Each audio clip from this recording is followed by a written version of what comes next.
Aveva 22 anni appena il ragazzo marocchino che era alla guida della Fiat Multipla che venerdì pomeriggio a San Pietro in Gussia è schiantata contro un camion. Il 22enne, identificato grazie ad una patente di guida rilasciata dal suo paese d'origine, è una delle vittime insieme ad altre 3 persone. I 2 sopravvissuti sono anche loro marocchini e hanno 40 e 32 anni. Al momento sono ricoverati in gravi condizioni all'ospedale di Cittadella. Ancora senza un nome invece le altre vittime, che si spera possano essere identificate dalle impronte digitali, ora al vaglio delle questure di Padova e Vicenza.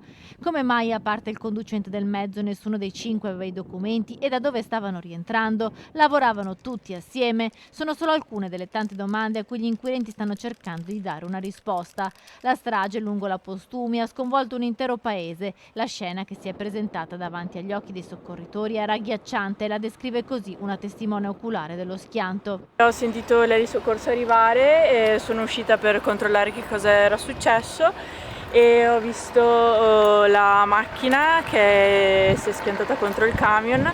C'era un uomo giù per la scarpata e un altro al bordo fra la scarpata e la strada. La polizia stradale sta ricostruendo la dinamica dello schianto mortale. Sembra che l'auto su cui viaggiavano i 6 nordafricani non si sia accorta delle auto in coda in attesa del camion che stava per svoltare all'interno del mangimificio Veronesi. Per evitare il tamponamento, l'autista alla guida ha sterzato verso la corsia opposta di marcia ed è finito contro un altro camion che stava transitando in quel momento in direzione Carmignano di Brenta. L'autista del mezzo pesante non è riuscito ad evitare l'impatto. Non è la prima volta che la statale 53 Postumi è bagnata dal sangue. Proprio questo tratto qualche anno fa era già stato il luogo di un'altra scena mortale dove hanno perso la vita altre 2 persone e quindi questo fa riflettere. Stiamo appunto valutando anche con la prefettura quali tipi di azioni intraprendere per incentivare la sicurezza stradale, perché è fondamentale, insomma, il transito è importante.